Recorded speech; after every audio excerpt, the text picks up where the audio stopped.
नमस्कार, बहुत स्वागत है आपका डिबेट लाइव बड़ी बहस मध्य प्रदेश में। मैं हूं आपके साथ अमित शर्मा। मध्य प्रदेश की सियासत का केंद्र बिंदु अब नारी शक्ति और सम्मान बन गया है। आज नवरात्रि से विजयादशमी की ओर बढ़ते हुए कन्या पूजन और शस्त्र पूजन के माध्यम से राजनीतिक दल नारी शक्ति को वंदन कर रहे हैं। लेकिन क्या ये मात्र दिखावा है या वाकई समाज और राजनीति के नजरिए में बदलाव आ रहा है? आज इसी विषय पर हमारी चर्चा होगी, मगर उसके लिए पहले हमारी देखिए ये खास रिपोर्ट।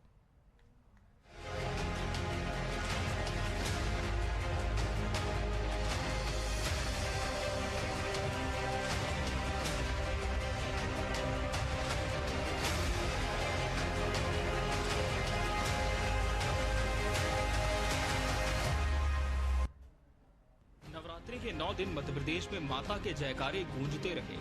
नवदुर्गा उत्सव और गरबे की धूम के बीच सियासत भी इस सांस्कृतिक भक्ति में रंगी नजर आई। मुख्यमंत्री निवास में कन्या पूजन से लेकर शस्त्र पूजन तक के आयोजन एक तरफ नारी शक्ति के सम्मान की तस्वीर प्रस्तुत कर रहे हैं, वहीं आलोचक इसे सियासी दिखावा मान रहे हैं। इस विजयादशमी पर पूरे प्रदेश में शस्त्र पूजन का आयोजन है। इसके साथ ही 12 अक्टूबर को अंतर्राष्ट्रीय बालिका दिवस पर बेटियों के लिए सम्मान, शिक्षा और सुरक्षा के दावे भी खूब हो रहे हैं। दशहरे पर जो मंत्री जहां रहेंगे, वो पुलिस लाइन हो, शस्त्रागार हो, थाना हो, मंत्री, विधायक, सांसद सभी दूर दशहरे पे धूमधाम से शस्त्र पूजन करेंगे। ये हमारी सरकार का निर्णय है। हमारे यहाँ तो हजारों साल से पहचान रही है कि हाथ में शस्त्र भी चाहिए, शास्त्र भी चाहिए। दावा है ये योजनाएं केवल सियासत की सुर्खियां बटोरने के लिए बनाई गई हैं। जब सरकार कन्या पूजन करती है तो विरोधी दल इसे राजनीतिक पूजा करार देते हैं। विपक्ष का कहना है कि नारी शक्ति का ये सम्मान केवल मंच पर होता है, असल दुनिया में नहीं। ठीक है, लाडली बहना के तहत हमारी बहनों को हर महीने एक मानदेय राज्य सरकार दे रही है, लेकिन हम ये नहीं कह सकते कि बहनों के सम्मान, महिला के सम्मान के मामले में मध्य प्रदेश नंबर 1 है। मध्य प्रदेश तो बलात्कार, मॉलेस्टेशन, घरेलू हिंसा, बच्चियों के अपहरण, इसके मामले में नंबर 1 है हिंदुस्तान में। लाडली बहना योजना से लेकर कन्यादान तक की योजनाएं नारी शक्ति के सशक्तिकरण के नाम पर लाई गई, लेकिन इन योजनाओं की वास्तविकता क्या है? क्या ये योजनाएं महज सरकारी आंकड़ों तक सीमित रह जाती हैं या फिर इनमें वास्तविक प्रभाव दिखता है? सवाल ये भी है कि शस्त्र पूजन जैसे धार्मिक आयोजनों को राजनीति में शामिल करना किस हद तक सही है? क्या बेटियों का सम्मान सिर्फ एक दिन के आयोजन से पूरा हो सकता है या इसके लिए गहरी सामाजिक और राजनीतिक इच्छा शक्ति की जरूरत है? Bureau report, TV 24 news. तो नारी शक्ति और सामर्थ्य, आज इसी विषय पर हमारी चर्चा होगी और इसके लिए हमारे साथ खास मेहमान भी जुड़ चुके हैं। हमारे साथ बीजेपी प्रवक्ता गुंजन चौकसे जी जुड़ी हैं। गुंजन जी, बहुत स्वागत है आपका इस कार्यक्रम में। कांग्रेस प्रवक्ता हिमानी सिंह जी प्रतिपक्ष का पक्ष रखेंगी। मैम, आपका भी बहुत बहुत स्वागत है। वरिष्ठ पत्रकार के शाइनी जी भी इस चर्चा का अहम हिस्सा है। मैम, आपका भी बहुत बहुत स्वागत है। हिमानी जी, लगातार सरकार का दावा है कि हम नारियों के सम्मान में कई योजनाएं संचालित करते हैं और जिस तरह से मुख्यमंत्री डॉक्टर मोहन यादव ने दावा किया और इस बार बड़ा ऐलान भी किया कि विजयादशमी के साथ साथ शस्त्र पूजन को भी किया जाएगा, क्या आप मानकर चल रही हैं विपक्ष के तौर पर? क्या महिलाओं की जो स्थिति मध्य प्रदेश में होनी चाहिए उसे मैसर करने में क्या सरकार पूरी तरह से सफल हो पाई है या फिर अब भी कुछ कदम दूर हैं? जी, मैं थोड़ा इससे अलग राय रखती हूँ। कुछ सौंदर्य हम अभी पीछे हैं। अभी कुछ दिन पहले ही सभी चैनलों पर हम बेटियों के बलात्कार और जो बढ़ती हुई मध्य प्रदेश में महिलाओं के प्रति अपराधों के प्रति घटनाएं, उनके ऊपर डिबेट करे थे। मध्य प्रदेश इस महिला अपराधों के मामले में नंबर 1 है। ये बिल्कुल आपने सही कहा कि ये सरकारी दावे हैं, बस जमीनी स्थिति इससे बिल्कुल अलग है। और जो अभी खुद मुख्यमंत्री जी ने कहा कि हमारे यहाँ एक हाथ में शस्त्र और एक हाथ में शास्त्र, तो ये बात बिल्कुल सही है कि अब खुद महिलाओं को शस्त्र उठाने की नौबत आ गई है कि अब किसी और से कोई उम्मीद शायद महिलाओं को नहीं बची है। लेकिन शास्त्रों के विषय में, मतलब शास्त्र का माने शिक्षा, तो शिक्षा के विषय में मध्य प्रदेश में महिलाओं को, पुरुषों को जो अपराध करते हैं उनको बहुत ज्यादा आगे बढ़ने की जरूरत है। हम बहुत पीछे हैं क्योंकि कहीं ना कहीं जब बेरोजगारी, शिक्षा, नशा, ये सब चीजें जहां पर होती हैं वहां इस तरह के अपराधों के लिए बहुत संभावनाएं होती हैं। तो अभी हमें शास्त्रों के मामले में मतलब शिक्षा के मामले में बहुत आगे चलने की जरूरत है, और महिला अपराधों के मामले में जो हम नंबर 1 है, वाकई में हमें महिला सम्मान के मामले में नंबर 1 होने के लिए बहुत लंबी दूरी तय करनी है। तो अभी बहुत लंबी दूरी तय करनी है गुंजन जी, लेकिन विरोधी दल ये भी कह रहे हैं, जो विपक्ष के हैं, कि सिर्फ ये राजनीतिक पूजन हो रहा है मध्य प्रदेश में महिलाओं का, नारियों का, और नारी शक्ति का सम्मान केवल मंच पर होता है, असल दुनिया में नहीं। अमित जी, सर्वप्रथम अपनी बात की शुरुआत सभी को नवरात्रि की बहुत बहुत शुभकामनाओं के साथ ही करना चाहती हूँ। जी मैम, आपको। क्योंकि नारी का जो पूजन है जी, ये भारतीय जनता पार्टी के लिए कोई राजनीतिक मुद्दा नहीं है। नारी का जो सम्मान है ये भारतीय जनता पार्टी के लिए कोई राजनीतिक मुद्दा नहीं है, ये भारतीय जनता पार्टी का अपना अभिमान है। नारी का सम्मान ही है भाजपा का अपना अभिमान। ये मूल मंत्र है जो भारतीय जनता पार्टी के हर एक कार्यकर्ता को रटाया जाता है, बताया जाता है, और ये हमारी संस्कार और संस्कृति और धरोहर का एक बहुत सुंदर चैप्टर है। इसका राजनीतिकरण करने की जो कोशिश किसी ने की है तो वो कांग्रेस ने की है। इसे राजनीतिक चूल्हा समझ के उसकी रोटियां किसी ने सेकने की कोशिश की है तो वो कांग्रेस ने की है। कांग्रेस क्या जाने हमारी हिंदू संस्कृति, कांग्रेस क्या जाने सनातन का प्यार, कांग्रेस क्या जाने कन्या पूजन का महत्व। कांग्रेस के नेताओं का मैं कुछ चीज याद दिलाना चाहती हूँ। दिग्विजय सिंह जी और कमलनाथ जी कन्या पूजन को नाटक नौटंकी कहते हैं। वो क्या है नवरात्र की अहमियत समझेंगे? इनके अपने नेता सनातन को डेंगू मलेरिया कहते हैं, वो क्या हमारे इस नवरात्र की अहमियत समझेंगे? आज भारतीय जनता पार्टी की सरकार अगर विकास की बात करती है तो वो विरासत की भी बात करती है, वो हमारे संस्कार संस्कृति की भी बात करती है। हमारे भारत देश के शास्त्र और शस्त्र की अगर पूजन की बात होती है तो ये हमारे लिए गौरव का विषय है। नारियों के सशक्तिकरण के लिए, नारियों को स्वावलंबी बनाने के लिए, समृद्ध बनाने के लिए भारतीय जनता पार्टी ने हर एक वो कदम उठाए हैं जो उठाने चाहिए थे। मैं कितनी अनगिनत योजनाओं की मैं आपसे बात करती हूँ। लाडली लक्ष्मी योजना से अगर मैं शुरू करती हूँ, लाडली बहना योजना पे लाके अगर मैं अपनी बात खत्म करती हूँ, इस बीच नारी के जन्म से लेके उसके मृत्यु तक की अनगिनत ऐसी योजनाएं सरकार लेकर आई है। गुंजन जी, यही तो विपक्ष का भी कहना है कि योजनाएं एक तरफ संचालित हो रही है गुंजन जी, लेकिन दूसरी तरफ हम देख रहे हैं कि जो महिला अपराधों की दिशा है वो भी लगातार आगे बढ़ती जा रही। तो इस पर क्या कहेंगी आप? क्या यहाँ पर आप मानती हैं कि और प्रयास करना है? महिला अपराध बहुत दुखद है, निंदनीय है, वो भी राजनीति का मुद्दा नहीं है। महिला अपराध चाहे मध्य प्रदेश में हो, महिला अपराध चाहे वेस्ट बंगाल में हो, कर्नाटका में हो, महिला अपराध हर जगह निंदनीय है।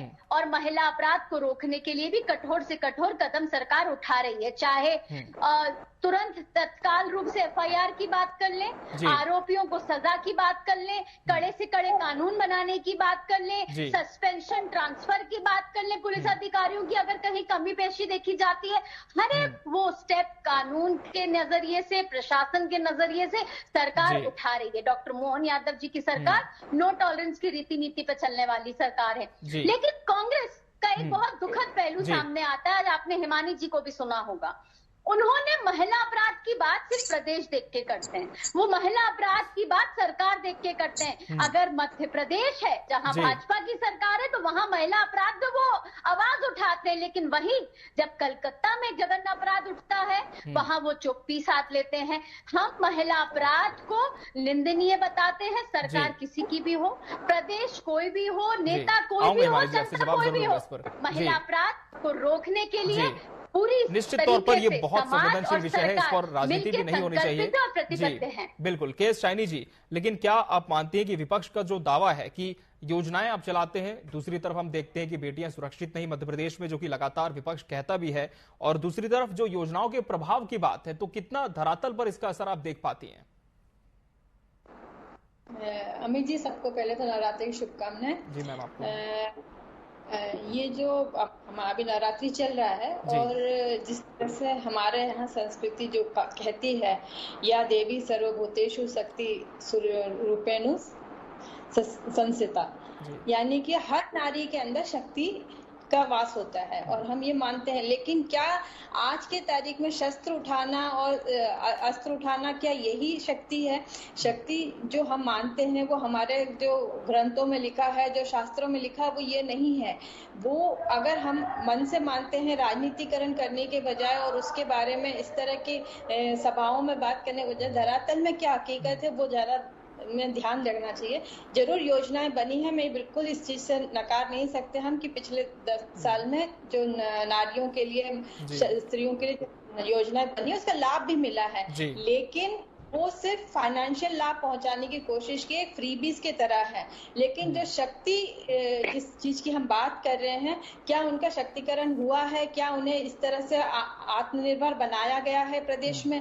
क्या वो अपने सेल्फ डिफेंस के लिए तैयार है आज के तारीख में? परिवार से लेकर समाज में लेकर राजनीति तक हर जगह महिलाओं को दिक्कतों की सामना करना पड़ता है। मैं कोई बहुत क्राइम की बात नहीं कर, क्राइम तो है ही सबसे ज्यादा, लेकिन उसके अलावा हर कदम पे उनको दिक्कत इसका सामना करना पड़ता है, चाहे वो कहीं पे भी काम कर रही हो। इसके लिए मानसिकता बदलने की जरूरत है, एजुकेट करने की जरूरत है, हमारे यहाँ शिक्षा व्यवस्था को बदलने की जरूरत है। जब तक मानसिकता नहीं बदलेगी, नारी शक्ति सिर्फ कहने की बात रह जाएगी, नहीं तो नहीं होगा। बिल्कुल। किस तरह का बदलाव और हम उम्मीद कर सकते हैं हिमानी जी, जो कि किया जाना चाहिए? जी के सवाल का जवाब दे दूं कि उनको और मुझे, आपको, हम सबको इस बात की जानकारी है कि हम यहाँ मध्य प्रदेश के विषय में डिबेट कर रहे हैं। अभी अगर मैं कर्नाटक चली जाऊंगी प्रज्वल रेवन्ना आपके समर्थित व्यक्ति के बारे में, तो आप कहेंगे आउट ऑफ कॉन्टेक्स्ट चले गए, हम मध्य प्रदेश की बात करें, यहाँ जो चीजें चल रही है। पर ये कलकत्ता जाएं और वहां के बारे में सवाल पूछे। अब हम क्या यहाँ मध्य प्रदेश की डिबेट कर रहे हैं और हमारे यहाँ बच्चों के बलात्कार हो रहे हैं, तो हमें कहीं बाहर जाने की जरूरत क्या है इस बारे में बात करने के लिए? दूसरी चीज मैं ये पूछना चाहती हूँ कि कोई भी सशक्त व्यक्ति, उसको कोई भी फ्री वाइज देने की जरूरत होती है, क्यों पुरुषों के लिए कोई इस तरह की स्कीम नहीं चलाई जा रही? क्योंकि हम ये मानते हैं कहीं ना कहीं कि वो अपने लिए खुद कमाकर अपने परिवार का जीवन यापन करने में समर्थ है। अगर आप महिलाओं को लगातार इतनी सारी स्कीम्स का लाभ देने की कोशिश कर रहे हैं, तो आप खुद कहीं ना कहीं मान रहे हैं कि वो लोग आपसे कमजोर हैं और उनको इस तरह की स्कीम से लाभान्वित करने की जरूरत है। दूसरे शस्त्र शास्त्रों की जो बात थी, जब कोई भी महिला, अगर आप उसे सशक्त बनाना चाहते हैं तो आप उसे शिक्षित बना दीजिए, आप उसे आत्मनिर्भर बना दीजिए, तो वो कहीं ना कहीं खुद ही सशक्त हो जाएगी। वो किसी घरेलू हिंसा का जवाब देने में तभी असमर्थ होती है जब उसके पास अपने बच्चों का और अपना पालन पोषण करने का सामर्थ्य नहीं होता। यदि वो पढ़ी लिखी होगी, आत्मनिर्भर होगी, तो हमें इन सब चीजों की जरूरत ही नहीं पड़ेगी। तो जो योजनाएं हैं ये सिर्फ इसीलिए दी जा रही है कि कहीं ना कहीं 20 साल आपकी सरकार रहने के बाद भी महिलाओं की स्थिति उस स्थिति में नहीं आ पाई कि वो अपना खुद के लिए आत्मनिर्भरता के साथ कुछ कर सके, तो आप उनको इन योजनाओं का लाभ दे रहे हैं। तो ये कोई बहुत बड़ी सफलता नहीं है, ये एक बहुत बड़ा आपकी एक फेलियर मानिए इसको, कि आपको इस तरह की स्कीम देके महिलाओं को अट्रैक्ट करने की जरूरत पड़ रही है। बिल्कुल ये बात सही है कि हमारे यहाँ शस्त्र और शास्त्र दोनों के पूजन की परंपरा रही है, पर इसको आप ये बोले कि ये योजनाएं चलाकर आप मध्य प्रदेश में नंबर हो गए, तो आप ये भी मान लीजिए कि आप इन योजनाओं को लाभ देके मध्य प्रदेश को कर्ज में भी नंबर 1 बना दिया। इन महिलाओं को आप उन स्कीम्स का लाभ दे रहे हैं, उनको आपने 50,000 से ऊपर प्रति व्यक्ति कर्ज की स्थिति में भी लाकर खड़ा कर दिया है। तो खाली ऊंचे ऊंचे दावे करने से कुछ नहीं होगा। ये आप और हम सब जानते हैं कि महिला अपराधों के मामले में मध्य प्रदेश की क्या स्थिति है। इस तरह की योजनाओं 1,000 रुपए के लिए या लाडली लक्ष्मी के उपयोग के लिए कोई माता पिता ये नहीं चाहेंगे वो लड़की पैदा हो जाए और उसके बाद वो असुरक्षित महसूस करे। कोई इस बात से खुशी महसूस नहीं कर सकता, कोई भी माता पिता। जी, क्या सरकार का फेलियर देखती हैं गुंजन जी? देखिए अमित जी, हिमानी जी की बातें इतनी कॉन्ट्रडिक्टरी हैं और इतनी हास्यास्पद हैं कि एक तरफ वो कहती है महिलाओं के लिए सरकार कुछ करती नहीं है, दूसरी तरफ महिलाओं के लिए अगर सरकार कुछ करना चाहती है तो वो कहती है कि महिलाओं को सरकार इस तरीके की योजनाएं लाके क्यों दे रही है, पुरुषों को क्यों नहीं दे रही है? क्या महिलाओं को सरकार कमजोर समझती है? आप क्या कह रहे हैं, पहले आपको सोचना पड़ेगा। महिलाओं को अगर स्वावलंबी बनाने के लिए, समृद्ध बनाने के लिए अगर सरकार काम कर रही है तो आपको उसमें गौरव का विषय समझना चाहिए। लेकिन कांग्रेस को इसलिए तकलीफ है क्योंकि कांग्रेस जानती है कि प्रदेश की महिलाओं ने किसको प्यार और आशीर्वाद दिया है। आज विधानसभा चुनाव के आप रिजल्ट देख लें, आप लोकसभा चुनाव के रिजल्ट देख लें, कांग्रेस को निकाल फेंका है मध्य प्रदेश से। महिलाओं ने, हमारी आधी आबादी का अगर आशीर्वाद है वो भारतीय जनता पार्टी के साथ है। यूं ही नहीं बनता, उतने कई देना चाहती हूँ, जब कांग्रेस की सरकार थी तब लिंग अनुपात जो मध्य प्रदेश में था और आज जो लिंग अनुपात मध्य प्रदेश में है वो फर्क दिखाता है कि पहले बच्चियों को कोख में मार दिया जाता था इस डर से, लेकिन आज जब भाजपा की सरकार आई इस 20 वर्षों में भारतीय जनता पार्टी ने मध्य प्रदेश में रहने वाले हर उस माता पिता को यह आश्वासन दिया है कि अगर बेटियां हैं तो कल है, बेटियां हैं तो उनकी रखवाली करने के लिए भाजपा की सरकार है। तो ये लिंग अनुपात में आपको फर्क देखने को मिलता है। जन्म से लेकर मृत्यु तक, जैसे मैंने कहा, अनगिनत योजनाएं, सिर्फ योजनाएं सारी फ्रीबीज नहीं है, बच्चियों को एजुकेशन की योजनाएं हैं, बच्चियों को स्कॉलरशिप देने की योजनाएं हैं, बच्चियों को स्कूल में जाने की फ्री बस सुविधा देने की योजनाएं हैं, बच्चियों को हर तरीके की वो योजनाएं, स्व सहायता समूह, कितने सारी योजनाएं चल रही जिसके तहत महिलाओं को शिक्षण दिया जाता है, ट्रेनिंग दी जाती है ताकि वो अपने पैरों पे खुद खड़ी हो सके। ऐसी अनगिनत योजनाएं हैं जहां पे हम महिलाओं को स्वावलंबी और सक्षम बनाने की कोशिश कर रहे हैं। लेकिन ये कांग्रेस को तकलीफ क्या है? हिमानी जी एक महिला होते हुए महिलाओं की योजनाओं पे आज सवाल खड़ा कर रही हैं, ये बहुत दुखद है। हर एक विषय राजनीति का विषय नहीं होता। अमित जी, मैंने आज शुरुआत की थी, आज हम नवरात्र के जो पर्व पे बात कर रहे हैं, तीनों महिला शक्तियों के साथ आज आपने पैनल की शुरुआत की है, तो मैं बस विनती इतना करना चाहती हूँ, ये विषय राजनीति का ना बनाए। महिला सशक्तिकरण चाहे भाजपा करे या कांग्रेस करे या समाज में रह रहा हर एक व्यक्ति, उसका दायित्व है। महिलाओं को हमें अकेला नहीं, वो नौ दुर्गे की तरह जैसे हम पूछते हैं वैसे पूरे वर्ष अपने घर से लेके अपने कार्य क्षेत्र से लेके हर एक क्षेत्र में महिलाएं सम्मानीय है और महिलाओं के लिए जो जिससे बन पड़ता है उसको वो करना चाहिए, ना कि सवाल खड़े करने चाहिए। बिल्कुल ठीक है। के शाइनी जी, यही बात विपक्ष ने भी कही कि हमें 365 दिन नारियों का सम्मान करना चाहिए, उन्हें पूजना चाहिए, लेकिन क्या मध्य प्रदेश में वर्तमान में ऐसी स्थिति आप देख पाती हैं? किस तरह के और जरूरी कदम है, कौन से विषय हैं जिन पर आज ध्यान नहीं दिया जा रहा? अमित जी, मैं तो बोलूँ पूछना तो छोड़ दीजिए, एक इंसान समझना पहले जरूरी है। उनको इंसान समझे जो जिस तरह से समाज में आज महिलाएं जो का सामना कर रही हैं, वो उसका कोई अपन वो आकलन ही नहीं कर सकते हैं। हर पैर में हर जगह वहां पे उनको निंदा होती है, उनको किसी तरह से उनका कैरेक्टर असैसिनेशन होता है, उनको कोई भी इस तरह के क्राइम हो रहे हैं, बच्चों का साथ बलात्कार हो रहा है। और इसमें मध्य प्रदेश जो है वो आंकड़ों के हिसाब से आप देखोगे तो उसमें भी काफी आगे बाकी प्रदेश से। तो जो भी योजनाएं बना रहे हैं वो सराहनीय है, बिल्कुल जरूरी है और महिलाओं को एक ताकत देती है, लेकिन क्या वो काफी है? सवाल ये है, क्या महिलाओं का स्वास्थ्य के दृष्टि से आप देखें, एजुकेशन के दृष्टि से देखें, चाहे उनको कहीं आने जाने की सुविधा के हिसाब से देखें, रात को बाहर निकलने की व्यवस्था देखें, तो क्या ये इतना सिर्फ योजनाओं से काम हो जाएगा? इससे आगे बढ़ के सरकार को उनकी रक्षा के लिए, उनकी सुरक्षा के लिए कुछ कदम उठाने पड़ेंगे। बहुत ही सीरियस सब्जेक्ट है ये और एक सीरियस विषय है। ये सिर्फ नारी शक्ति से कहने से, मन से कहने से तो नहीं होगा, उनको खुद अनुभव होना चाहिए। आज जब एक महिला बाहर निकलती है तो उनको ये डर नहीं लगना चाहिए कि हम रास्ते में निकले तो हमारे साथ कुछ हो सकता है। ये जो विश्वास है, ये कॉन्फिडेंस है, ये तभी आएगा जब इस तरह के इंसिडेंट्स खत्म हो जाएंगे, लड़कियां निर्भर होकर अपने पैरों पे खड़े हो जाएं, वो आत्मनिर्भर रहें, तो ही ये हो सकता है। सिर्फ योजनाओं से, योजना ठीक है, अच्छी बात है, उनको एक घर पे एक मेंबर को कुछ पैसे आते हैं और उनको स्कूल जाने के लिए व्यवस्था बना के देते हैं, तो वहां तक काम बनता है, लेकिन उसके आगे क्या है तो उसके बारे में सरकार को सोचना है। बिल्कुल एक दूरदर्शी सोच के साथ हम कह सकते हैं कि यहाँ पर तालमेल बना करके चलने की जरूरत है और नारी सम्मान बिल्कुल एक बहुत बड़ा विषय है और बहुत संवेदनशील है और इस पर राजनीति ना हो, सिर्फ एक सार्थक चर्चा हो, यही हमारा भी प्रयास होता है।